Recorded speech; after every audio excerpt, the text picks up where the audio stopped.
My name is Emma. My husband Lucas and I have been married for almost 2 years. We originally met through our work, and we started dating soon after we met each other. In our second year of dating, Lucas proposed to me. I said yes because I had longed to have a family, but also I was already 32 years old when he proposed. My friends and colleagues around me were gradually getting married, and I might have been feeling a little rushed. I loved Lucas, and I was sure if I married him, I would be able to build a happy family with him because he was always so kind and cheerful. However, about 6 months before we got married, my husband's father, the man who would have been my father-in-law, passed away. He had been suffering from a chronic illness, and I heard he wasn't in a very good condition. At that time, we had already started making plans for the wedding, and my husband and I were both surprised and upset. After discussing it with my husband and his family, we decided to go ahead with the wedding as planned. But I guess the shock of losing a family member was still too much for them.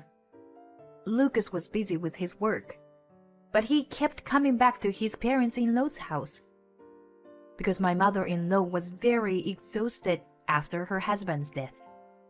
Lucas was worried about her too.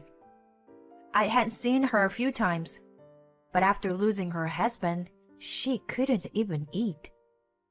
So my husband visited his parents' house every day to take care of her.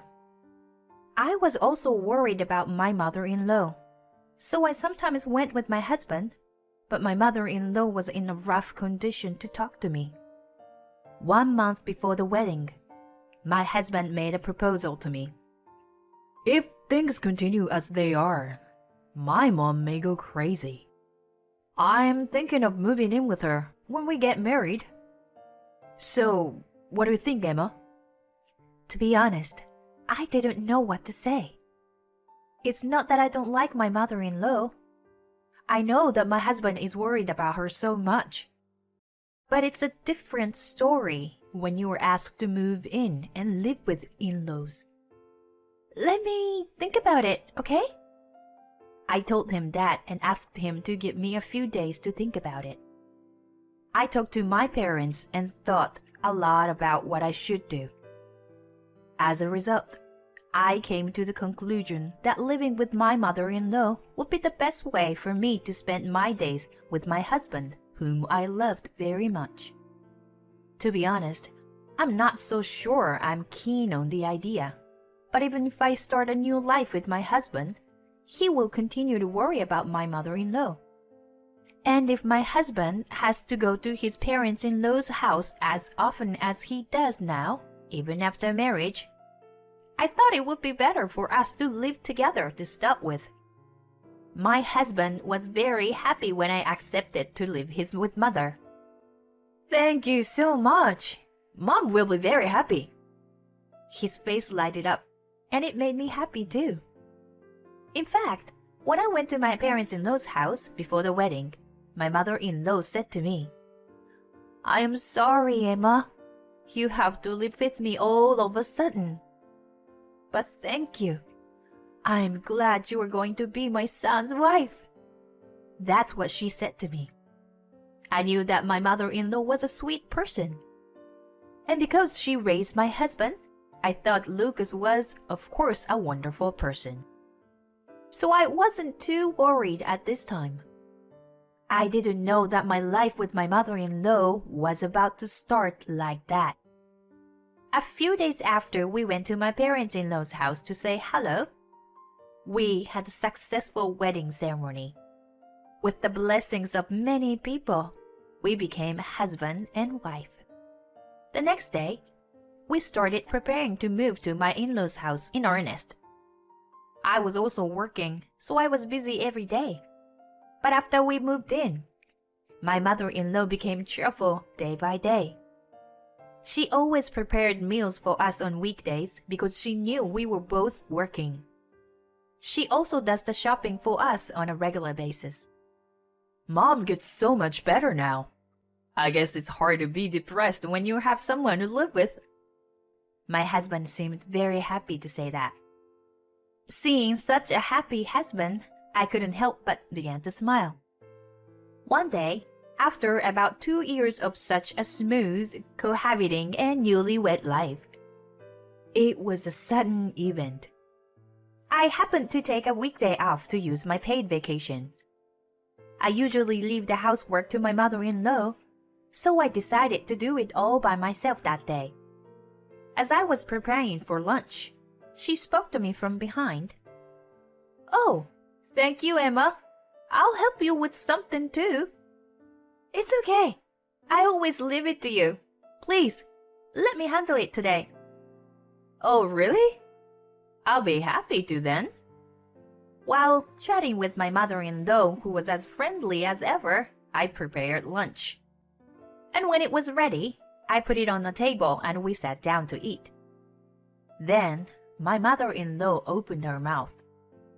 "Listen, Emma, this may not be the best time to ask, but I wonder if you can have a baby yet." "Excuse me?" She suddenly asked me a question I never thought I'd be asked.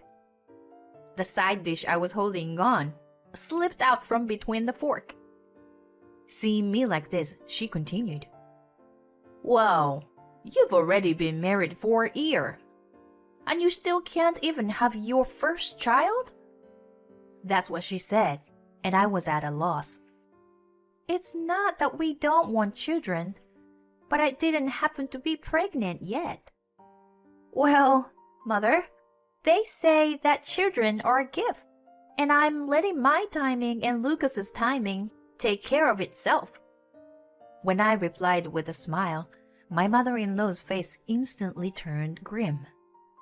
"Timing? What are you talking about? You have to have children while you are young. Do you understand? You don't want to give birth to your child when you are older, do you?" Saying that, she put down her fork and stared at me. "It's not right that you can't conceive a single child after being married for a year and a half," she told me firmly. Maybe my mother-in-law does have a point. I've always had irregular cycles, and I never really paid much attention to it. My mother-in-law told me that maybe there was something wrong with me, and that's when I started to think about it. As a result, Lucas and I decided to go for a fertility test together during his next day off. I was very anxious inside during the test. It turned out that my body had a constitution that made it difficult for me to conceive a child. I was not sure what to do. But after consulting with Lucas, we decided to share this to my mother-in-law. "May I have a word with you?" After dinner, we decided to tell her the truth. "What do you want to talk about? What's wrong?" With my husband by her side, my mother-in-law remained in her usual gentle mood, and I didn't feel the pressure I felt the other day. But I couldn't start a conversation because I knew it wasn't a good news. Then my husband opened his mouth instead. "Mom, maybe we won't be able to have a baby until later. And in the worst case scenario, we may not be able to have a baby." Then my mother-in-law's eyes widened at my husband's words, and she said, "Wait a minute! What are you talking about? Are you kidding me?" We've been tested, and it turns out that Emma is constitutionally incapable of conceiving a child. I continued to feel awkward. My mother-in-law was staring at me, and I could feel it even if I didn't want to. "Is it true, Emma?" My mother-in-law questioned me like that, and I replied, "Yes, I'm sorry." That was all I could say that day. But the next day, my hell began. My mother-in-law, who had been so kind to me, started to ignore me. My husband used to be the first to eat breakfast, so I ate with my mother-in-law after him. But for some reason, my mother-in-law started eating alone. "Please don't eat my food without my permission. There is no portion for you." That's what she told me when I tried to prepare my own portion. If I tried to make my own meal, my mother-in-law would say I was in the way. I couldn't talk back, so I ended up going to a deli and grabbed some sandwiches before going to work. One day, before going to bed, my husband said to me, "Emma, I know you are busy, but could you please do your chores a little better?" "What?" "Don't let my mom do all the work. I know she does all the housework for you. Besides, my wardrobe is too messy lately, you know. Can you put my clothes and stuff more neatly?" I never knew what that meant. I always do laundry for me and my husband, and I am the one who puts them in my husband's wardrobe. But every time I put it in there, I fold it neatly and put it in neatly. I even folded them yesterday, like I always do. But he never listened to me. "Then look at it later. It's a mess." With that, he went to bed. I looked at his wardrobe and found it was a real mess, a complete change from when I put it away. What's this? Who would do such a thing? You don't even have to think about it. My mother-in-law is the one who is home alone all day. But I thought maybe it just happened to be messed up when my husband was taking it out. I decided to wait and see, so I decided to wait and see. But the next day, Lucas told me something I never thought I would hear. "Emma, are you harassing my mom?" "What? What are you talking about?" I was so confused because I had no idea what he was talking about. "Don't play dumb with me. You broke her mug cup today, didn't you?" "Well, she dropped it herself. I didn't even touch it." It was the day my mother-in-law bought her favorite mug cup. I know that while I was hanging the laundry out to dry, I heard a rattling sound coming from inside the house, and my mother-in-law was lamenting about it. But for some reason, my husband didn't believe me. "How come you did such a thing, knowing that the mug was her favorite?" He blamed me. My husband didn't believe me, even though I repeatedly tell him that I didn't do it. On the contrary, he takes my mother-in-law's side without any proof, keeps accusing me of doing it. Why do you always believe what your mother says? I told you I didn't do it. And I didn't do anything to your wardrobe either. If anyone is going to make a mess, it's your mother. I'm the one being harassed. Why can't you see that? I got emotional and told him like that. Then my husband's face turned red in anger. That's enough. How much more can you make my mother look bad? That's why he yelled at me. I froze on the spot because I never heard him say such a thing before. Then my husband sighed and said, Whatever. I'm disappointed in you. Go home to your parents for a while and cool off. Then he walked out of the room. Cool off? Me? I honestly didn't know what was going on. But it was true that I didn't want to be in this house any longer. I went back to my parents' house with some necessities. My parents were surprised that I suddenly came home. But when I told them about what happened, they said I didn't have to go back. The stress of being away from my parents-in-law's house was rapidly disappearing.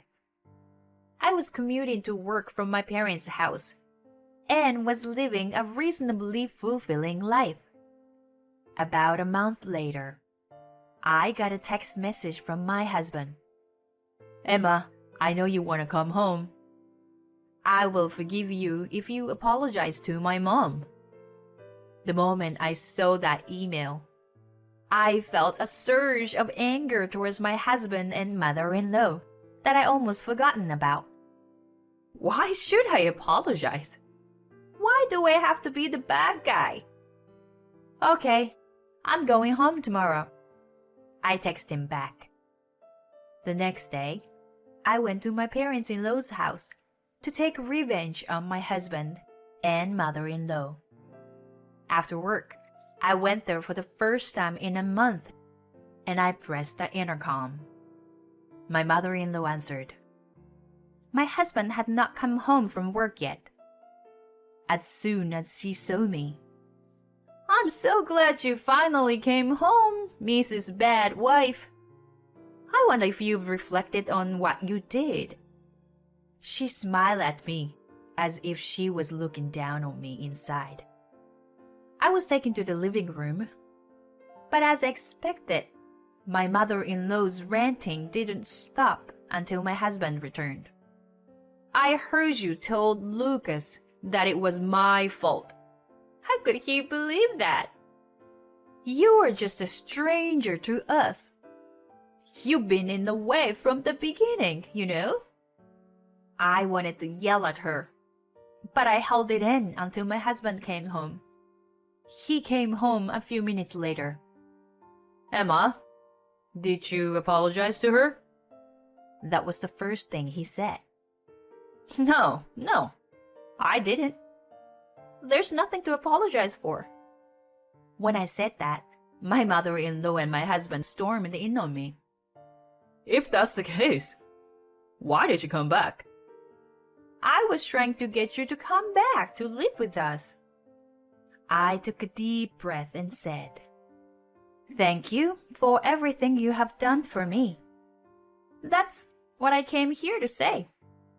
My husband and my mother-in-law froze at these unimaginable words. And then I took the divorce papers out of my bag and held them out to my husband. "I've had enough of playing family with you two. Let's go back to being strangers." When I said that, Lucas got angry with his face deep red. "Of course, then. Let's do that right now." Then he got desperate, signed the divorce papers, and pushed them on me. "That's enough. You get the hell out of my house, you trashy wife. You just harassed my mother so much." I laughed and laughed in response. "What's so funny?" "I'm sorry. It's just so stupid. You still think you were right about your mother?" Lucas was upset when I said that and said, "What? Of course, she's right." And then I showed him a video. The screen was blacked out, but it was a recording of my mother-in-law's outburst at me. "What the?" My mother-in-law's face turned pale as she listened to it. "Hey, what the hell is this?" he asked to his mother, but I answered instead. "I have heard a lot of abusive words from your mother.